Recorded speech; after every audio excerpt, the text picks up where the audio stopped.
Bapak Ibu Saudara sekalian, senang sekali kalau siang hari ini kita bisa kumpul sama-sama. Dan saya tahu ini akan menjadi hari yang momentum buat kita. Saya tahu kalau misalnya Anda baru pertama kali di gereja atau bukan orang Kristen sekalipun, saya berharap ini bisa menjadi arah, menjadi tuntunan buat kita semua untuk tahu apa yang Tuhan mau lakukan dalam tiap kehidupan kita masing-masing. Nah, Bapak Ibu Saudara sekalian, saya cari sebuah cerita, lalu saya menemukan ternyata bukan cerita, saudara. Yang saya temukan adalah hasil. Nah, hasilnya adalah gini, saudara. Saya menemukan ada 10 nama arsitek desainer dunia yang melegenda karena apa yang mereka buat dari dulu sampai hari ini.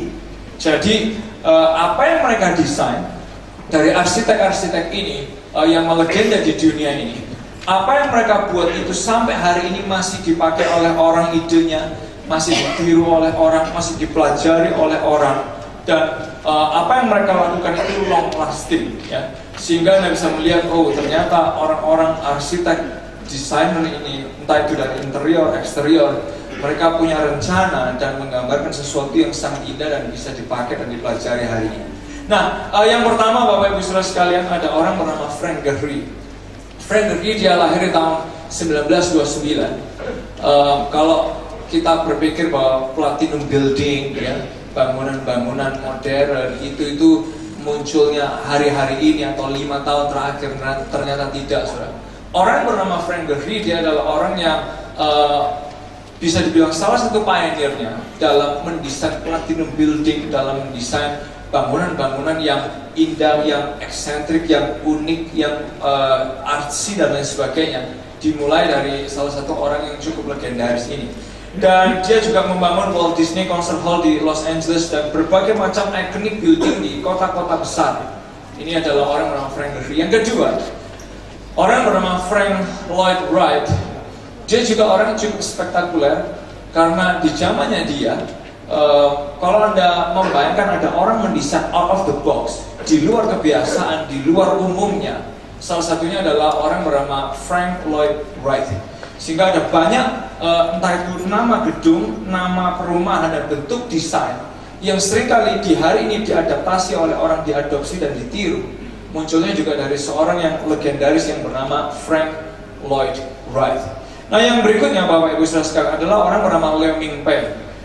Dia juga seorang pendatang, lalu sekolah di Amerika, sekolah desain, sampai akhirnya dia mengerjakan sebuah desain yang luar biasa. Nah, menariknya gini, saudara. Kadang orang-orang desain ini adalah orang-orang yang eksentrik, ya. Sehingga ide desain mereka tidak bisa selalu diterima. Tapi anehnya gini, saudara. Dia punya gambaran ide, desain, bentuk dan lain sebagainya. Di hari dimana dia masih ada, itu dianggap aneh, dianggap kurang relevan dan lain sebagainya. Tapi 80 tahun kemudian, rata-rata semua orang arsitek, orang desain mempelajari apa yang sudah dia buat. Berarti antara dia yang terlalu cepat atau orang lain yang ketinggalan terlalu lama.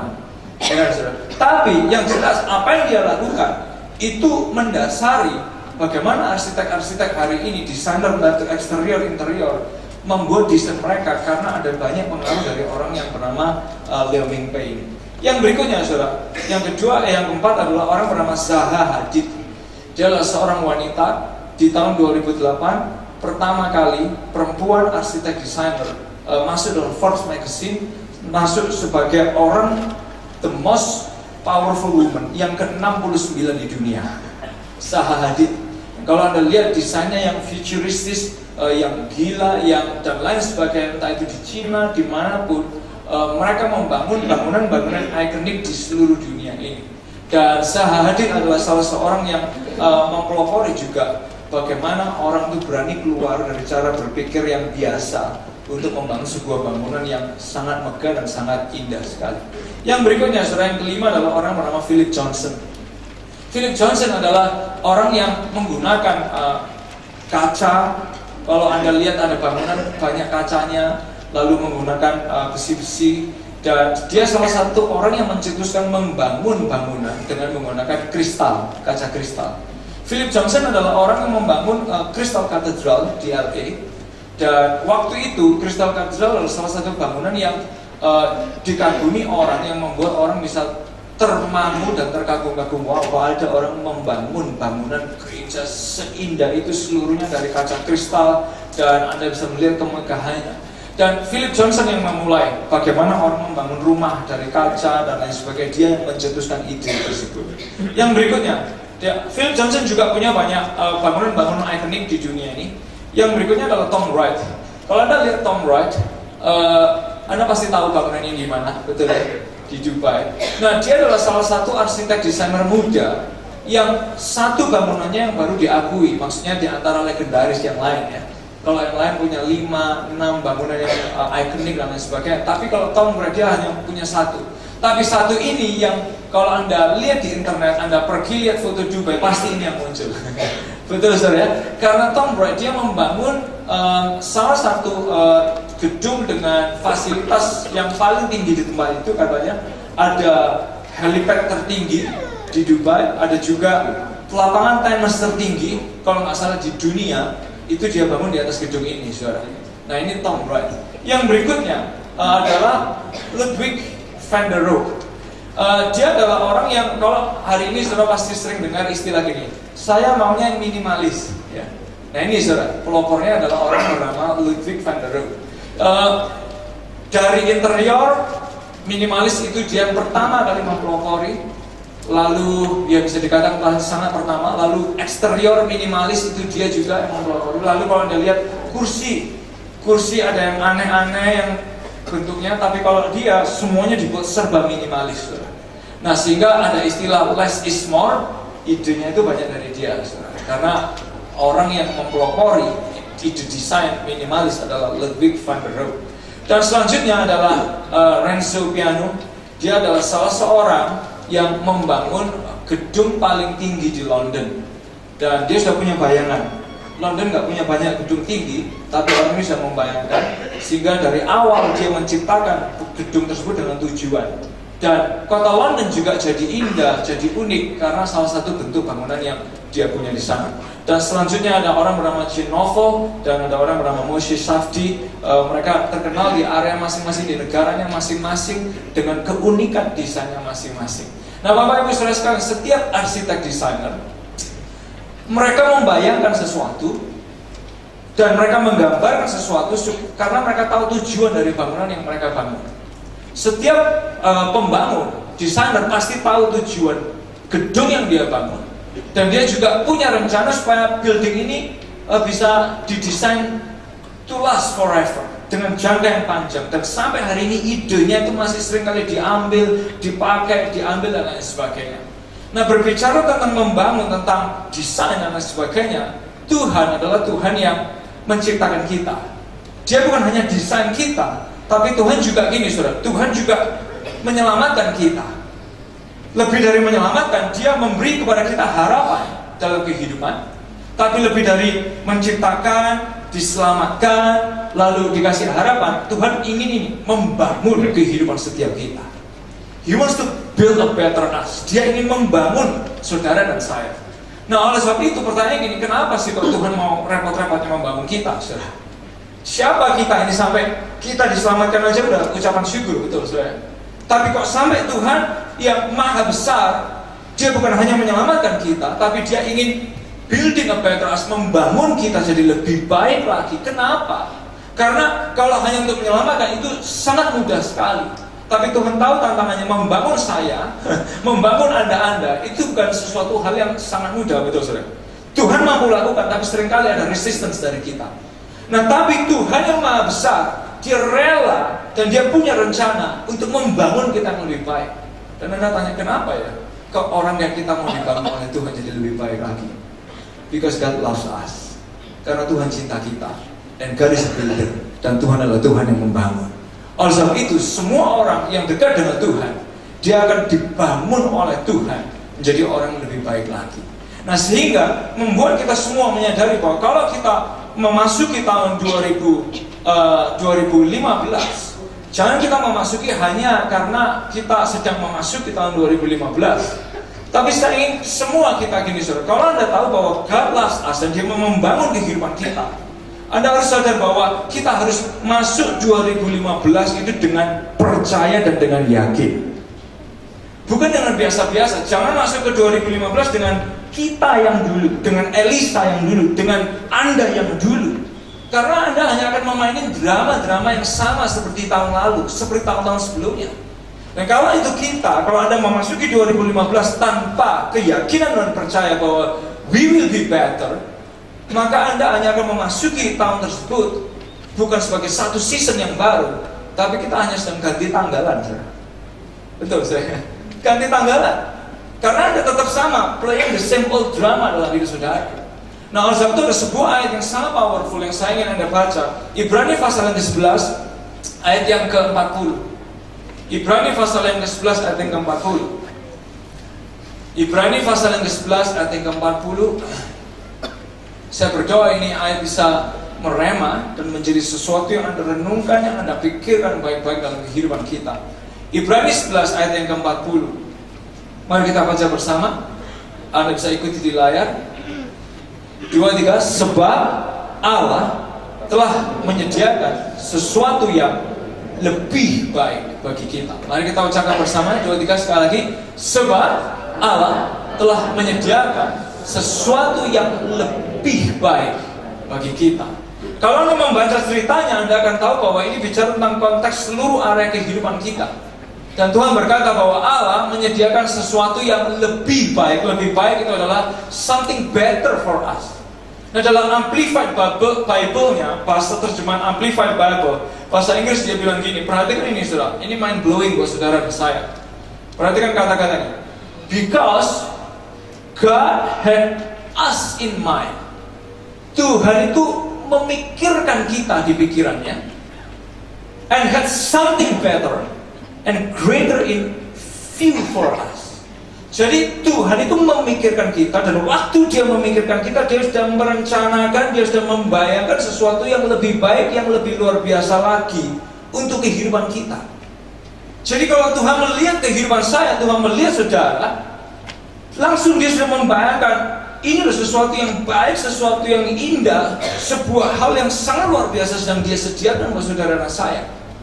Karena ayatnya bilang gini, sebab Allah menyediakan sesuatu yang lebih baik bagi kita. Mari kita ucapkan bersama, 2, 3. Sebab Allah menyediakan sesuatu yang lebih baik bagi kita. Nah, Anda harus percaya ayat ini, saudara. Kita harus percaya ayat ini. Karena kalau tidak, sekali lagi Anda hanya akan masuk 2015 ganti tanggalan. Tapi Anda tidak masuk 2015 sebagai masuk ke season yang baru dalam hidup saudara. Anda harus percaya bahwa saya yakin, saya percaya Tuhan itu merencanakan sesuatu yang lebih baik buat saya, buat pribadi, buat karakter, buat pekerjaan, buat keluarga, buat keuangan, buat pelayanan kita, buat kelompok sel kita. Dia merencanakan sesuatu yang lebih baik buat kita. Yang percaya katakan amin. Nah, Anda kok bisa Tuhan itu merencanakan sesuatu yang lebih baik, dan dari mana Anda perlu yakin? Saudara, Anda ingat sebutan nama Tuhan adalah ini. Tuhan adalah di Alpha and Omega. Tuhan adalah apa saudara? Alpha dan Omega. Alpha itu adalah yang awal. Omega adalah yang akhir. Omega adalah yang akhir, artinya Tuhan itu Omega. Dia tahu akhir dari segala sesuatu. Nih saudara, mulai nih menangkap sesuatu. Tuhan Omega, Dia tahu akhir dari segala sesuatu. Sehingga yang luar biasanya adalah gini, kalau Dia adalah Omega, ya, Tuhan tahu akhir dari segala sesuatu, maka gini, Tuhan sudah tahu bagian akhir dari apa yang akan terjadi dalam hidup Anda. Saudara, coba renungkan. Tuhan sudah tahu bagian akhir dari apa yang akan terjadi dalam kehidupan Anda. Dan Anda tanya, kira-kira, pasti Anda sudah mulai mikir, kira-kira akhir dari cerita hidup saya ini apa? Kalau saya ajak saudara percaya Ibrani 11 dan 40, akhir dari cerita hidup saudara, Allah menyediakan sesuatu yang lebih baik bagi kita. Nah, itu loh saudara yang sedang Tuhan rencanakan. Oleh sebab itu, God knows every end story-nya kita. Tuhan tahu end story saya, Tuhan tahu ending story cerita hidup saudara, dan Dia sedang merencanakan sesuatu yang sangat baik, greater and better. Karena Dia sudah punya kita di dalam setiap gambarannya. Seperti seorang arsitek menggambarkan gedung yang aneh-aneh, yang tinggi, yang platinum, yang kaca, yang kristal dan sebagainya. Dia sudah membayangkan Tuhan, dia juga sudah tahu akhir dari cerita hidup saudara. Dan dia bilang gini, Allah sedang menyediakan sesuatu yang lebih baik bagi kita. Saudara, kok bisa? Coba Anda renungkan cerita orang Israel ya, contohnya. Orang Israel mau keluar dari Mesir, mau keluar masuk ke tanah perjanjian. Tuhan sudah sediakan tanah perjanjian Kanaan yang sangat baik. Ini masa depan mereka. Tapi Anda bisa membayangkan orang Israel waktu itu di Mesir berapa lama? 413 tahun, 17 generasi. Generasi pertama yang ada di Mesir, mereka tidak tahu, Tuhan, kenapa kita ada di Mesir? But God knows the end story-nya. Tuhan sudah tahu ending story-nya. Dan sehingga ketika waktunya orang Israel dibawa keluar dari Mesir, ini yang seringkali orang gak siap, saudara. Israelnya udah keluar, tubuhnya udah keluar, tapi mentalnya tetap budak di Mesir. Nangkep maksudnya ya? Tubuhnya udah keluar dari Mesir, tapi mentalnya masih mental budak di Mesir. Nah ini saudara, kenapa kita harus tahu God is Omega. Tuhan adalah Tuhan yang tahu akhir hidup saudara. Supaya gini, Anda gak masuk 2015, keluar hari 2014, tapi tetap simbol kita masih kita bawa. Mental kita gak berubah, cara berpikir kita gak berubah. Nah saya ingin kita semua, Tuhan ingin kita semua untuk ini saudara, menyadari bahwa Tuhan tahu cerita akhir hidup saudara. Dan dia ingin membuat 2015 ini Anda betul-betul mengalami menjadi better you. Jadi orang yang lebih baik lagi, pribadi yang lebih baik lagi. Setiap area kehidupan kita, entah itu pekerjaan, pribadi, karakter, keuangan, kesehatan, pelayanan kita, hubungan dengan Tuhan, semuanya jadi lebih baik lagi. Anda coba renungkan lagi yang kedua, saudara. Pernah nggak Anda berpikir sebelum, coba Anda renungkan ini, sebelum Mesir mengalami kelaparan, 20 tahun sebelumnya Tuhan sudah kirim Yusuf datang di Mesir.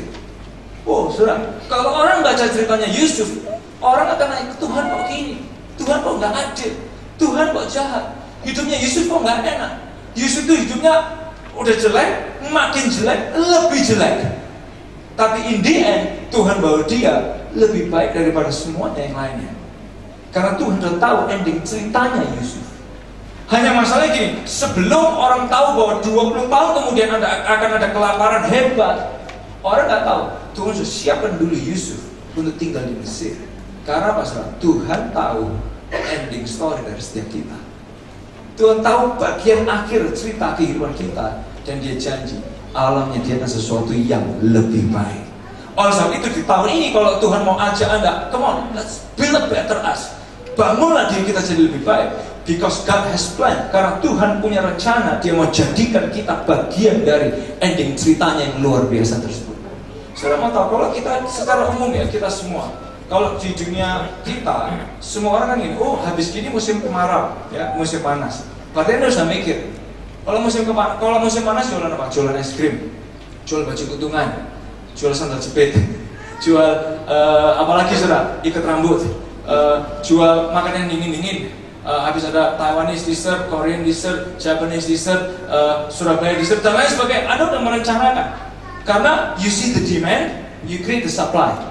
Ya, Anda lihat kebutuhannya, Anda siapkan supply-nya. Kalau habis gini mau musim hujan, Anda harus mikir. Habis gini musim hujan, kita jualan payung, jualan jas hujan, jualan sepatu boot yang bisa, kalau setengah meter airnya bisa ngambang sendiri. Luar biasa sudah. Ya kan kita sudah tahu kalau ada demand-nya, kita siapkan supply-nya. Tapi itu Tuhan nggak berpikir dengan cara itu. Belum ada demand-nya, Tuhan sudah siapkan supply-nya. He is a great God. Dia Tuhan yang lebih besar daripada yang bisa Anda pikirkan. Sebelum ada demand-nya 20 tahun di Mesir, Tuhan sudah siapkan supply-nya. Ada orang bernama Yusuf yang sedang dia siapkan, karena ending story-nya akan jadi luar biasa dan amazing. Dan Tuhan bawa dia melihat Ibrani 11:40 bahwa Tuhan menyediakan sesuatu yang lebih baik lagi. Saudara, Tuhan selalu tahu akhir cerita hidup kita. He is the Omega. He is the Omega. Nah, kalau Anda coba renungkan lagi ya cerita Musa. Sebelum orang Israel dikeluarkan, puluhan tahun sebelumnya Tuhan sudah taruh Musa di tengah keluarga Mesir. Ini saudara, nggak ada yang bisa membayangkan, mind blowing. Karena Anda bisa membayangkan orang tuamu saat Tuhan ini gimana, Tuhan gak adil, anakku sudah dirampas, anakku sudah harus dipisahkan dengan orang tuanya, anakku sudah harus tinggal di kerajaan Mesir, kalau enggak dia mati. Kita mengalami hal yang buruk. Kita seringkali hanya bisa lihat kondisi kita yang the present today, now-nya. Kita bisa lihat now-nya, tapi Anda nggak bisa lihat future-nya. Betul, saudara? Dan Tuhan ketika dia taruh Musa ada di kondisi seperti itu, Tuhan sudah lihat bahwa Musa ini sedang disiapkan untuk menjadi supply demand di 20 tahun ke depan nanti. Saudara, berarti dalam tiap kehidupan kita, tiap tahun yang kita jalani, Tuhan punya proses dan dia sedang mempersiapkan kita untuk sebuah akhir cerita yang sangat amazing, luar biasa. Pernah nggak Anda pikirkan cerita Esther? Esther itu sudah dari kecil, dari remaja, sudah dikirim di Persia. Orang tuanya juga nggak tahu kenapa anaknya ada di sana. Orang tuanya juga nggak habis pikir kenapa keluarga kita harus mengalami seperti ini. Tapi ada sebuah kata-kata yang diucapkan oleh Mordekai. You are here for such a time like this. Dia disiapkan oleh Tuhan ketika orang Yahudi dalam konteks bangsa membutuhkan pertolongan. Tuhan sudah siapkan orang bernama Esther. Sebelum demand-nya ada, Tuhan sudah bangun supply-nya dulu. Betul saya? Dia sedang mempersiapkan Anda dan saya untuk boleh melihat bahwa di tahun ini semua kita bisa percaya bahwa He will build a better us. Dia sedang membangun kita yang lebih baik lagi. Dan Anda harus sangat percaya ini, bahwa di tahun ini ketika Anda sedang membayangkan dia punya sesuatu yang lebih baik lagi, berarti dia sedang siapkan kita untuk jadi pria dan wanita yang lebih baik terlebih dahulu. Yang percaya katakan amin. Ini yang Tuhan sedang mau lakukan. Also, He will build a better us. Nah, sehingga Anda, Bapak Ibu sekalian, Anda tanya, kalau Tuhan adalah desainer, dia pasti sudah memikirkan. Lalu Anda punya pertanyaan, saya ini harus better dalam hal apa? Kalau memang 2015 is the time to build a better you, building a better you, building a better us, building a better you. Mari kita ucapkan bersama, 2, 3, building a better you. 2, 3, building a better you. Sekarang kita ucapkan ini, building a better me. 2, 3, building a better me. Sehingga pertanyaan gini, kalau memang 2015 ini Tuhan mau building a better us, kita harus better dalam hal apa dong? Betul, saudara? Nah, kalau tadi Anda masuk, ini pentingnya tadi Anda masuk, Anda terima lembaran, ya kan? Di dalam lembaran tersebut, Anda menemukan ada form 2015 yang bukan hanya membuat Anda smart, bukan hanya membuat saya smart, tapi membuat kita smarter maksudnya. Nah, kalau Anda lihat di sana, Anda mulai mengisi kan?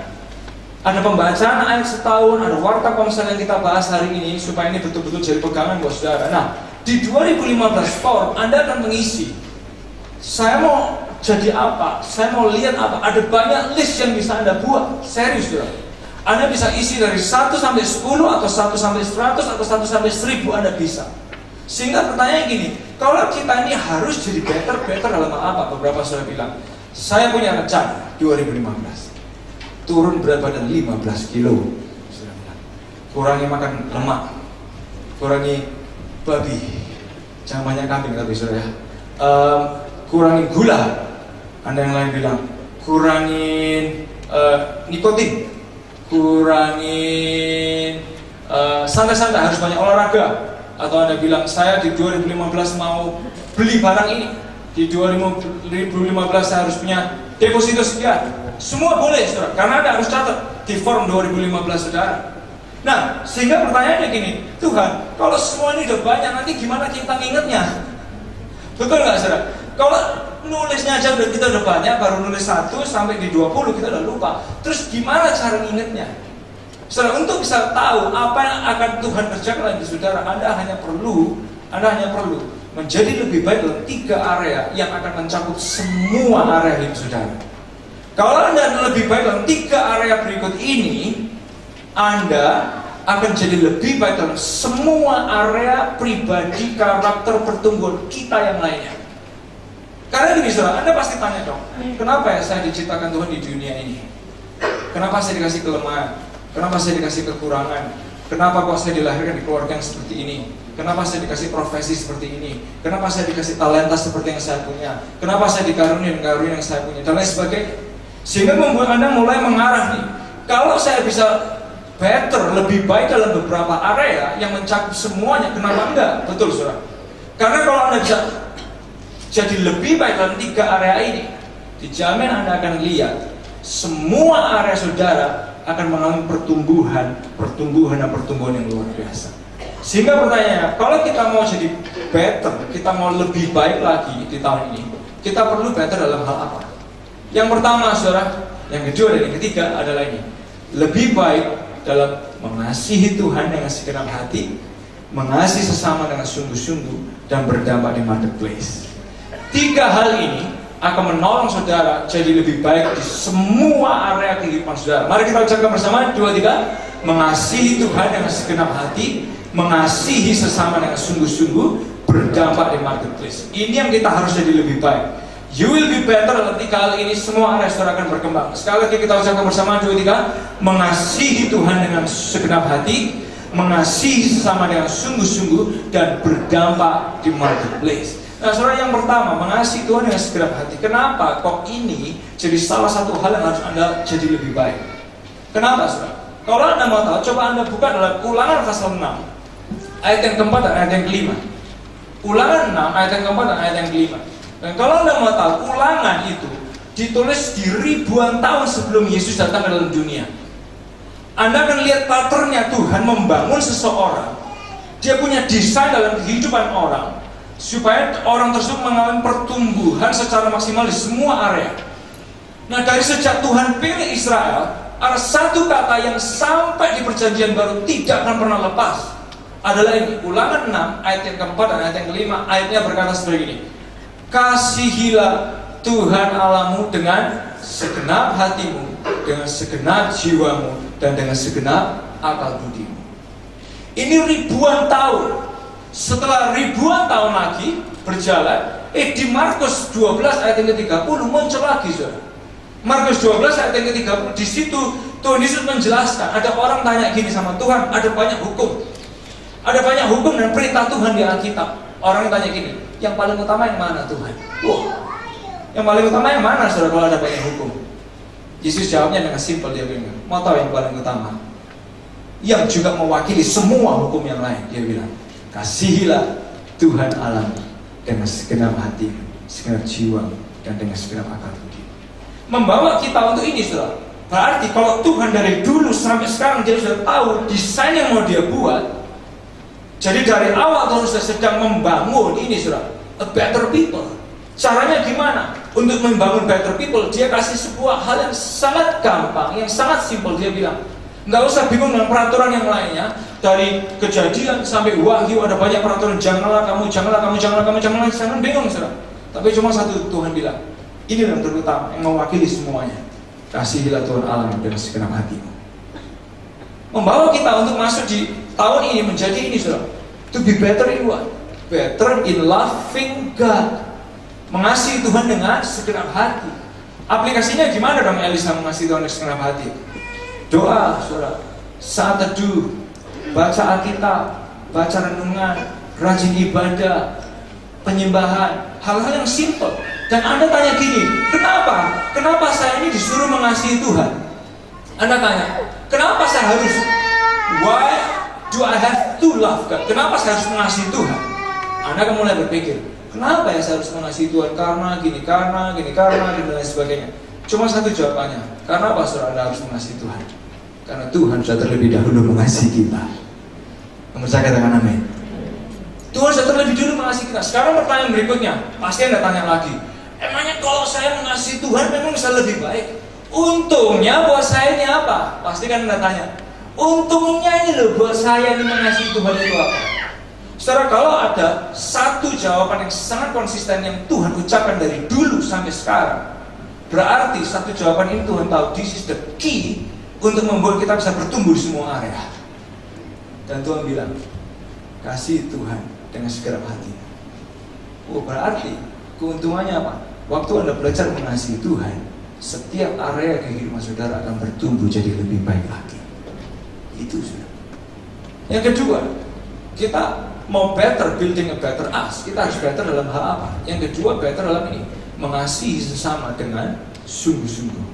Coba Anda lihat lagi di Alkitab, saudara. Imamat pasal yang ke-19 ayat yang ke-18. ribuan tahun lagi sebelum perjanjian baru ada, Imamat 19 ayat yang ke-18 Tuhan juga sudah pernah bilang gini, kasihilah sesama manusia seperti dirimu sendiri. Betul saudara? Setelah itu ribuan tahun berikutnya di Markus 12 ayat yang ke-30 ayat 31 Anda lihat lagi, Yesus menekankan lagi salah satu hukum yang sama pentingnya seperti hukum yang terutama, yang juga mewakili semua hukum yang lain. Tuhan bilang gini, kasihilah sesamamu manusia seperti dirimu sendiri. Di Lukas 10 dijelaskan lagi, ada orang tanya gimana caranya untuk masuk dalam kerajaan surga. Tuhan bilang, kasihilah sesamamu manusia seperti dirimu sendiri. Diulang lagi sama Tuhan, karena dia tahu this is the whole concept yang Tuhan buat untuk menumbuhkan seseorang, untuk mempersiapkan orang untuk season-season tertentu dalam kehidupan ini. Tuhan sudah punya caranya dia. Nah, oleh sebab itu Bapak Ibu saudara sekalian, kalau Anda tanya gimana dong aplikasinya mengasihi Tuhan, mengasihi sesama dengan sungguh-sungguh, lebih peduli sama sesama. Bukan hanya lebih peduli, tapi kita mungkin juga lebih mau membina orang lain. Entah Anda ada di konsel, entah Anda melibatkan diri dalam bantuan, pemuritan, dan memuridkan orang lain. Itulah salah satu aplikasinya. Dan pertanyaannya lagi Anda pasti tanya, untungnya buat saya apa kalau saya mengasihi sesama dengan sungguh-sungguh? Pasti dong Anda tanya, buat saya nih untungnya apa? Saudara mau tahu mengasihi sesama dengan sungguh-sungguh? Gak ada untungnya. Yang saya katakan amin. Amin, saudara. Gak ada untungnya, rugi Anda ngasihin orang. Rugi perasaan, rugi waktu, betul gak saudara? Tapi Anda mau tahu untungnya di mana nih? Untungnya itu cuma gini. Untungnya, ada orang bilang, kalau orang lagi stres dan depresi, salah satu obat yang paling manjur buat orang stres dan depresi adalah menolong orang lain yang lagi stres dan depresi. Betul saudara? Waktu dia nolong orang lain, rilis, stresnya rilis, dia jadi sadar, oh iya ya, masalahku gak seberat masalah orang lain. Itu loh saudara. Oleh sebab itu kalau kita belajar mengasihi sesama dengan sungguh-sungguh, Tuhan tahu yang akan terbangun itu bukan hanya orang lain, tapi yang akan terbangun adalah diri kita masing-masing. Nah, oleh sebab itu dalam building a better people, kok aneh Tuhan Yesus itu bilangnya gini, Tuhan gimana caranya supaya kita mendapat hidup kekal? Dalam Lukas 10 ayat 25 Tuhan cuma bilang gini, kasihilah sesama manusia seperti dirimu sendiri. Oh, waktu kita renungkan siang hari ini, ternyata dari dulu sampai sekarang belajar mengasihi orang dengan sungguh-sungguh itu jadi obat yang manjur buat diri kita sendiri jadi lebih baik. Itu loh saudara, itu yang Tuhan rencanakan. Yang ketiga, building a better you. Better dalam hal apa? Better dalam hal ini saudara, lebih baik dalam berdampak di masyarakat. Saya ingin mengajak saudara membaca Kejadian 1 ayat yang ke-28. Kejadian pasal yang ke-1 ayat yang ke-28. Nah, nanti kalau sudah buka Kejadian 1, saya ingin saudara jangan baca dulu ayat 28, tapi Anda dengerin penjelasan saya sedikit tentang ayat 28. Saudara, Kejadian 1 ayat 28 ini topiknya tentang mandat budaya. Mari kita baca bersama 2-3 tentang apa saudara? Mandat budaya. Artinya menaklukkan masyarakat, berdampak di masyarakat. Nah, Anda pernah nggak membayangkan ternyata pesan ini munculnya itu lebih dulu sebelum pesan kasih Tuhan dengan segenap hati, kasih sesama dengan sungguh-sungguh. Serius loh. Pesan ini di Kejadian 1 ayat 28 itu justru di awal waktu manusia diciptakan. Tuhan kasih sebuah pesan yang namanya mandat budaya. Dia bilang gini kepada kita dalam Kejadian 1 ayat yang ke-28. Allah memberkati mereka, kita baca bersama ya, 2-3. Allah memberkati mereka, lalu Allah berfirman kepada mereka, beranak cuculah dan bertambah banyak, penuhilah bumi dan taklukkanlah itu, berkuasalah atas ikan-ikan di laut dan burung-burung di udara dan atas segala binatang yang merayap di bumi. Berarti Tuhan ingin setiap kita masuk ke tengah masyarakat, menguasai, berdampak dan menaklukkan. Sekali lagi saudara, berarti Tuhan ingin kita ada di tengah masyarakat untuk menguasai, berdampak, menaklukkan, menjadi sukses, menjadi berhasil, menjadi kaya untuk kemuliaan nama Tuhan dan lain sebagainya. Karena gini saudara, di tengah masyarakat, marketplace itu adalah tempat masyarakat. Dan di tempat masyarakat itu ada 7 pilar yang seringkali tiap tahun selalu kita ingatkan kepada semua jemaat. 7 pilar masyarakat. Yang pertama adalah pilar agama. Setiap profesi yang berhubungan dengan area agama berarti Anda sedang mewarnai area agama. Kalau yang kedua adalah pilar pendidikan. Guru, dosen, asdos, guru les, bimbingan, dan lain sebagainya. Anda ada di pilar pendidikan. Untuk apa? Mewarnai area pendidikan supaya di sana dibawalah nilai Kristus. Kasih Tuhan diperkenalkan di tiap area kehidupan kita. Yang ketiga, di dalam masyarakat ada pilar yang ketiga adalah pilar keluarga. Semua orang punya keluarga. Betul Bapak Ibu Saudara sekalian? Dan ada salah satu profesi yang sangat mulia yang seringkali direndahkan orang adalah orang yang ngomong gini, saya ini tidak bisa apa-apa, saya ini cuma ibu rumah tangga. Saudara, ibu rumah tangga adalah salah satu profesi yang ada, yang eksis di tengah mandat budaya kita. Karena setiap ibu rumah tangga, dia mencetak dan menghasilkan anak-anak yang luar biasa. Betul Bapak Ibu Saudara sekalian? Oleh sebab itu kalau Anda ada di pilar keluarga, kita pun juga harus mewarnai pilar keluarga di masyarakat ini dengan apa? Nilai Kristus, dengan kasih Tuhan. Yang berikutnya, di dalam masyarakat kita ada ini saudara, area pilar bisnis. Area bisnis, area kesehatan, semua yang berbau industri, bisnis dan lain sebagainya, dagang, nah itu adalah area saudara juga. Kalau Anda berhubungan dengan hal tersebut, berarti Anda harus ada di daerah sana, di area itu, untuk membawa nama Tuhan dipermuliakan dan membawa cinta Tuhan diperkenalkan kepada orang di sekitar kita. Yang berikutnya, dalam pilar masyarakat ada yang namanya pemerintahan politik, ada juga olahraga, ada seni dan media, di mana semua orang yang ada di area kita masing-masing, kita perlu membawa ini saudara, membawa mandat budaya, berhasil sukses di area kita masing-masing, dan di saat yang bersamaan membawa nama Yesus dan kasih Yesus diperkenalkan kepada semua orang di sekitar kita. Itu namanya berdampak di masyarakat, mandat budaya. Nah, oleh sebab itu Bapak Ibu Saudara sekalian, gereja kita itu nggak hanya dibatasi dengan tembok ini saudara. Tapi gereja kita itu adalah setiap anggota jemaat AOC yang keluar ke areanya masing-masing untuk membawa cintanya Tuhan di sana. Itulah gereja AOC. Betul Bapak Ibu Saudara sekalian?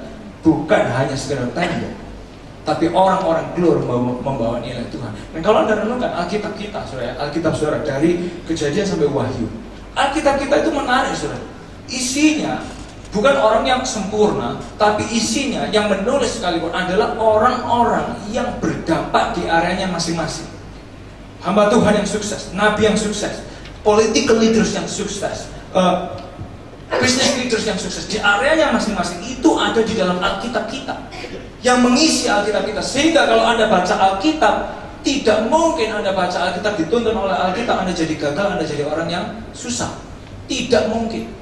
Karena Alkitab kita isinya adalah tempatnya orang yang luar biasa, yang menginspirasi kehidupan orang lain. Sehingga kalau Anda baca Alkitab, Anda akan dituntun kepada kesuksesan, kemenangan, keberhasilan dalam hidup saudara. Untuk apa? Berdampak di marketplace dan membawa kasih Yesus diperkenalkan di tempat saudara masing-masing.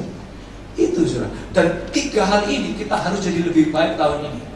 Dalam 3 area ini, mari kita ucapkan bersama. Yang ketiga, mengasihi Tuhan dengan segenap hati, mengasihi sesama dengan sungguh-sungguh, dan berdampak di marketplace. Sekali lagi saudara, 2, 3. Peter dalam apa?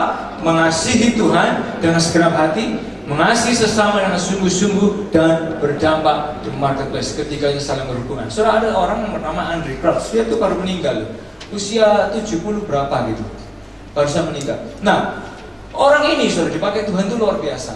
Anda pernah tahu lagu ini? To God be the glory, to God be the glory. Kalau Anda Kristen lama pasti tahu lagu itu. Nah, dia salah satu orang yang, dia adalah orang yang menulis lagu tersebut. Itu salah satu lagunya dia. Orang ini saudara di masa hidupnya adalah orang yang sangat mengasihi Tuhan, mengasihi sesama, dan berdampak di marketplace. Saudara mau tahu, dulu waktu dia muda, dia ini orang yang pernah memproduce arrangement, termasuk co-writing songs. Itu dengan ini saudara, Stevie Wonder, Elton John, Michael Jackson, Madonna, dan yang lain sebagainya. Dan saudara mau tahu, orang seperti dia, karena dia berdampak di marketplace, tapi di saat yang bersamaan dia cinta Tuhan dan dia cinta sesama, hidupnya nggak sempurna, tapi Tuhan pakai dia untuk bawa kawan-kawannya. Orang-orang ditolak oleh gereja waktu itu, orang gondrong nggak boleh, orang tato nggak boleh, orang nggak pakai baju putih nggak boleh, orang yang omongannya nggak shalom nggak boleh ke gereja. Itu yang dibawa sama dia ke gereja. Semua orang-orang itu sama dia ditarik ke gereja untuk apa? Kenal cinta dan kasihnya Tuhan. Karena apa? He's successful, dia berdampak. Tapi di saat yang bersamaan dia cinta Tuhan dan dia cinta sesama. Ini yang Tuhan mau kerjakan dalam kehidupan kita. Ayo di tahun ini kita sama-sama jadi orang ini, saudara. Lebih baik dalam mengasihi Tuhan, mengasihi sesama, dan berdampak di marketplace. Karena saudara tahu, God is the Omega. Betul ya? Tuhan adalah apa, saudara? Omega. Dia bukan Rolex, dia bukan Richard Mille. Dia Omega. Nah, saudara, kalau Tuhan adalah Omega, berarti Tuhan gini, saudara. Dia sudah membayangkan ending story hidup saudara. Dia sudah menggambarkan ending story cerita kehidupan saudara, dan dia sudah tahu. When you live in His plan, ketika Anda hidup dalam plannya Dia, Anda akan keluar sebagai orang-orang ini mengasihi Tuhan, mengasihi sesama, berdampak di marketplace di mana saudara berada. Dan ini yang sedang Tuhan kerjakan dalam kehidupan saudara dan saya, karena Dia adalah Omega. Dia sudah tahu akhir dari cerita kehidupan kita masing-masing. Tuhan sudah tahu AOC ini perlu orang seperti apa di tahun 2014, 13, 12, 11, 10, 2019. Tuhan sudah tahu. Bahkan Tuhan sudah tahu AOC akan perlu orang seperti apa untuk 2015, 16, 17, 18, 19, 20, 21 sekalipun. Tuhan sudah tahu. Bahkan Tuhan sudah tahu kota Surabaya, Indonesia ini akan perlu orang seperti apa. Dia sudah tahu. Dan dia sedang siapkan supply buat suatu hari ketika ada demand dan kebutuhan besar bagi kota ini, akan muncul orang dipakai Tuhan secara luar biasa dari tengah-tengah kita. Karena dia nggak lihat demand baru create supply, tapi dia sudah cetak supply sebelum demandnya ada. Itu Tuhan. Nah, hanya kita harus ini, hati-hati dengan iblis. Hati-hati dengan iblis.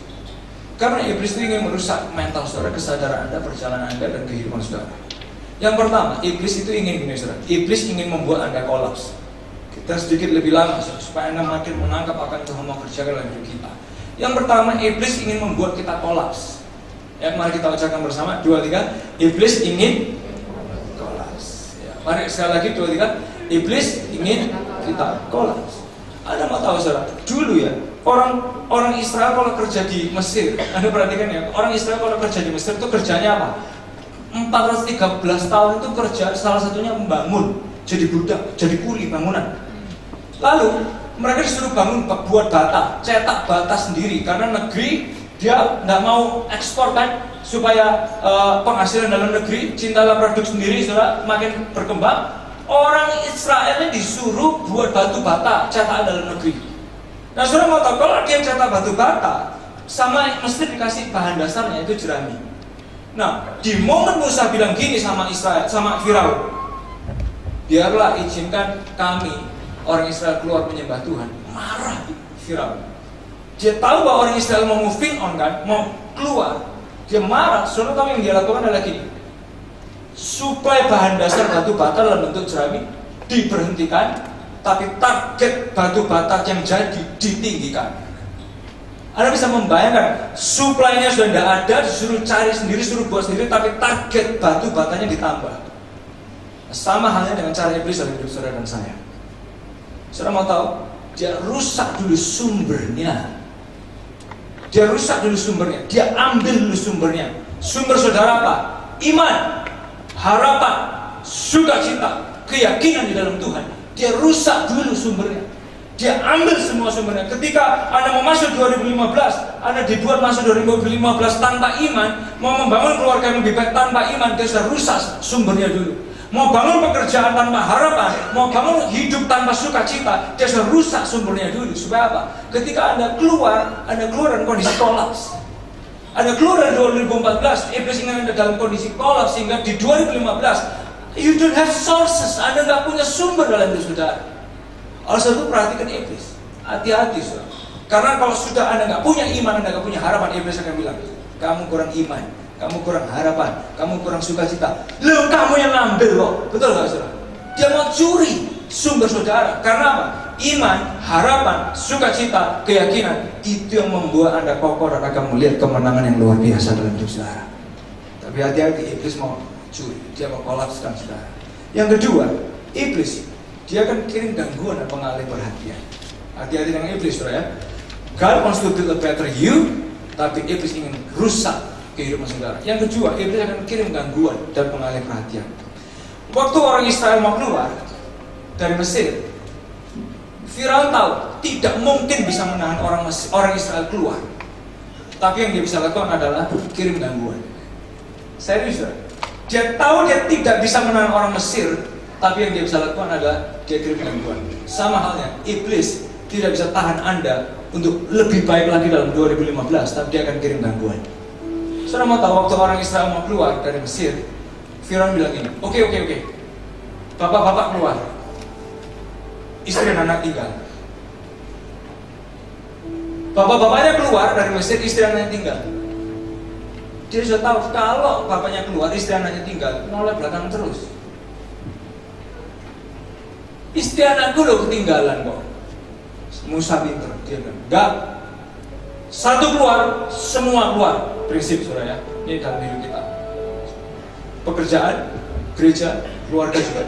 Satu keluar, semua keluar. Artinya gini, satu mentas dari mental jelek, semua juga harus ikut mentas.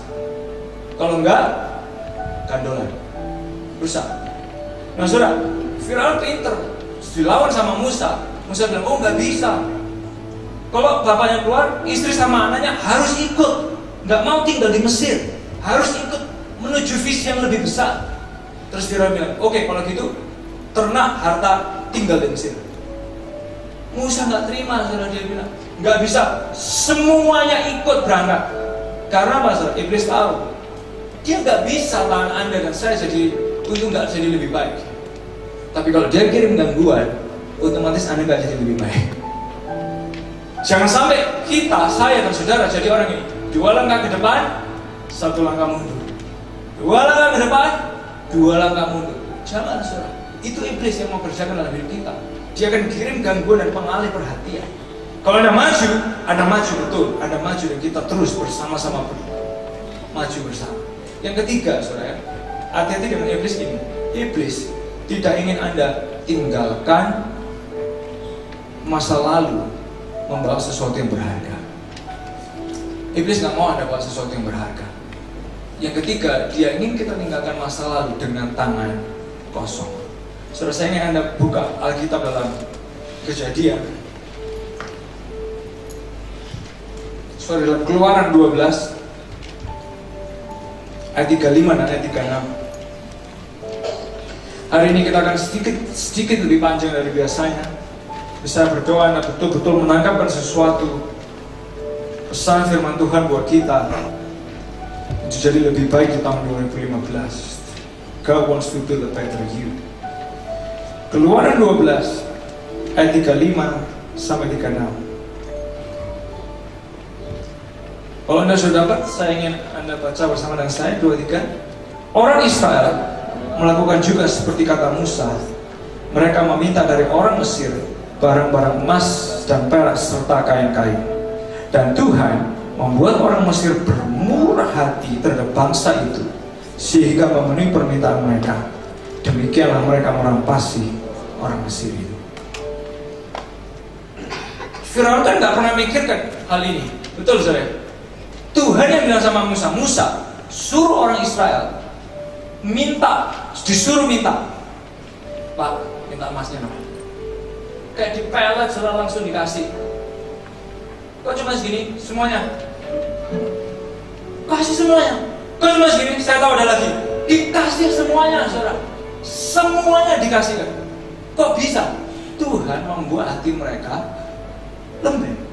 Terus saudara tahu tujuannya apa? Tujuannya apa? Firaun itu pinter, dia nggak pernah ngasih orang Israel ide. Orang Israel, kamu mau keluar, mintalah kain, emas, perak. Nggak mungkin. Tapi Tuhan bilang sama Musa, Musa, suruh orang Israel ambil emas, perak, dan kain-kain berharga. Tujuannya supaya gini, saudara. Supaya waktu mereka keluar dari Mesir, kalau Anda tahu kalau Buddha sudah 413 tahun jadi Buddha, istilahnya Buddha gitu istilahnya, modelnya kayak apa? Ya kayak Buddha, 17 generasi, podo aja, gak apa-apa, gak engkong, gak anak, semua modelnya gitu, namanya Buddha. Tapi Tuhan pinter, kalau mau keluar, ambil dulu emasnya, ambil dulu peraknya. Kalau Anda mau keluar dari masa lalu, jangan asal ambil. Betul ya? Jangan ingat, jangan bawa yang jelek, hanya ingat dan bawa yang berharga. Itu loh Tuhan, saudara. Dan waktu orang Israel itu mau keluar, Tuhan sudah tahu. Dia kenapa Tuhan ini sekali lagi pelajaran gini, saudara. Tuhan bilang ambil emasnya, ambil peraknya, ambil kainnya yang berharga. Karena anak-anak Israel itu kalau jalan modelnya itu gembeladus gitu loh, saudara, kayak anak Buddha. Tapi Tuhan nggak mau dia keluar dari Mesir modelnya kayak orang Buddha. Tuhan mau dia keluar dari Mesir kayak masa depannya mereka. Oh, you get it? Anda nangkap sesuatu? Tuhan bilang ambil emasnya, ambil peraknya. Anak-anak Israel waktu keluar dari Mesir lain, saudara. Bajunya orang Mesir mewah, sepatunya udah beda, perhiasannya udah banyak. Pokoknya di mana-mana emas lah, karena sudah diambil semua dari orang Mesir. Beda, mereka nggak keluar kayak Buddha, tapi mereka keluar kayak masa depan mereka. Dalam arti kata lain gini, saudara, you need to dress for your future. Anda perlu pakai pakaian masa depan Anda. Saya perlu pakai pakaian masa depan saya. Anda perlu pakai pakaian masa depan saudara. Jangan masuk 2015 dengan mental, dengan emosi, cara berpikir, karakter yang masa lalu kita. Tapi Anda harus dress up, gunakan mental, hati, emosi, cara berpikir, kapasitas orang yang punya masa depan yang akan jadi lebih baik lagi bersama dengan Tuhan. Itu saudara.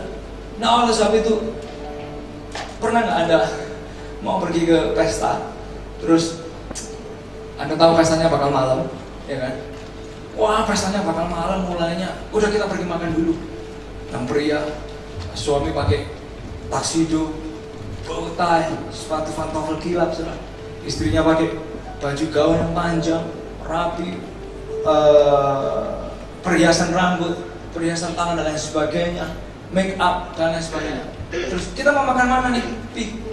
Apa ya? Makan apa ya?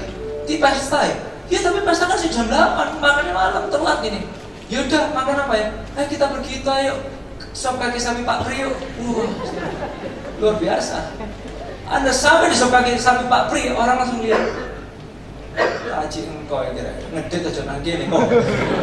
Betul gak sih? Ngedit, happy anniversary aja di sini kok. Cari restoran yang lebih bener dong. Betul gak saudara? Tapi saudara, orang mengatai saudara, orang berpikir Anda tentang saudara karena mereka nggak tahu habis gini Anda mau kemana. Betul nggak saudara? Kalau yang tahu siapa? Yang tahu cuma Anda dan pasangan saudara tahu. Setelah makan sop kaki kambing Pak Pri, aku akan ada di sebuah ruangan yang luar biasa. Semua orang pakai baju kayak baju kita, semua orang kelihatan baik dan berpenampilan baik. Saudara, nanti kalau Anda mulai semangat, lebih dari biasanya orang semangat sama Tuhan. Anda mulai komitmen sama Tuhan, orang usah komit Tuhan. Anda mulai setia sama Tuhan, orang kok orang tuh bisa setia gitu. Karena apa? Ada semangat, ada komit, ada mengasihi, ada setia sama Tuhan dan lain sebagainya. Karena Anda sedang memakaikan pakaian masa depan saudara, karena Anda tahu Dia menyediakan masa depan yang lebih baik buat kita. Kalau Anda doa lebih dari biasanya, biarin orang mengomongi saudara. Kalau Anda melayani Tuhan lebih dari biasa, biarin orang mengomongi saudara. Kalau Anda memberi lebih dari biasanya, biarin orang mengomongi saudara. You are dressing up for your future. Anda dressing up untuk masa depan saudara.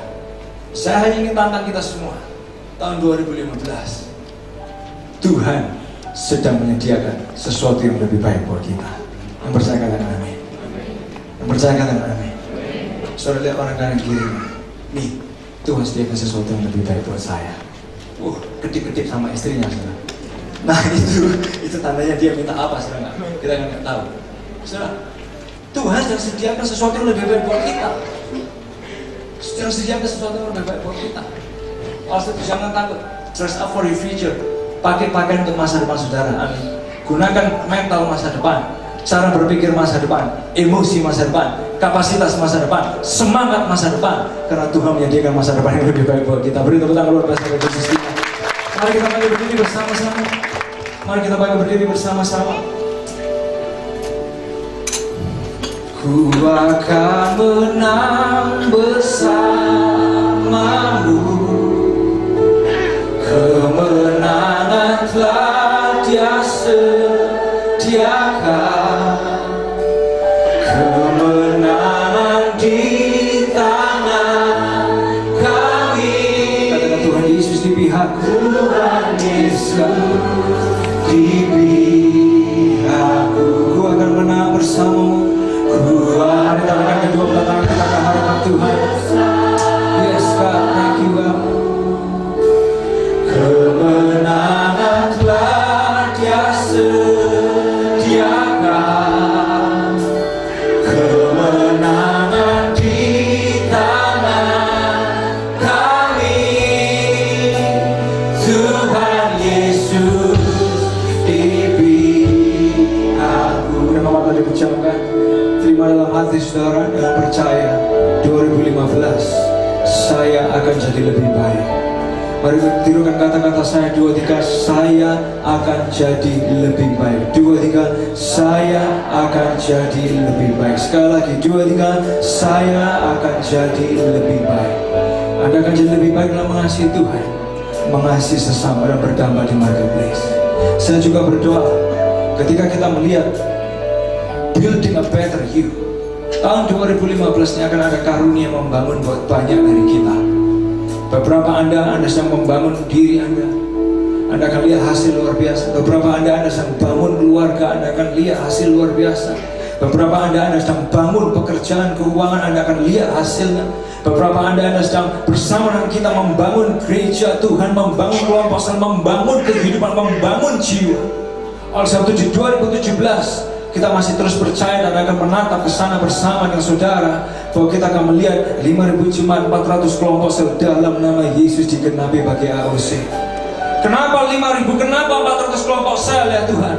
Karena setiap angka punya nama, setiap nama punya cerita, setiap cerita kehidupan berharga di hadapan Tuhan. Ayo saudara, sama-sama responi Tuhan. Dengan mata dipejamkan. Kalau Anda ditanya, Elisa, saya harus pulang dengan apa? Saya tahu saya harus better. Lebih baik mengasihi Tuhan, mengasihi sesama, berdamai. Caranya gimana? What is the one thing? Apa satu hal yang harus saya lakukan yang akan mencakup semua hal tersebut? Apa satu hal itu? Dengarkan ini saudara, satu hal itu. Terlibatlah dalam pergerakan Tuhan. Mari ucapkan bersama dengan saya 2, 3. Terlibatlah dalam pergerakan Tuhan. Sekali lagi 2, 3. Terlibatlah dalam pergerakan Tuhan. Willingness to get involved. Terlibatlah dalam doa saat teduh, puasa, doa besok dimulai. Terlibat. Baca Alkitab setahun, ayo terlibat jadi pengusaha profesional, ibu rumah tangga yang excellent, yang berjaya, yang makin diberkati Tuhan. Terlibat dalam melayani generasi, baik dari anak sampai remaja sampai dewasa. Melayani Tuhan, terlibat dalam kelompok sel, terlibat dalam one-to-one, terlibat dalam mengisi form 2015 untuk visi saudara. Terlibatlah saudara, terlibat. There's only one thing yang Anda harus lakukan, terlibatlah dalam pergerakan Tuhan. Saya tahu, saya yakin dan percaya Dia sedang membangun generasi orang-orang. Kalau suatu hari ada kebutuhan besar, akan ada supply besar dari AOC, nama Tuhan yang akan dipermuliakan. Terima kasih ya Tuhan, terima kasih.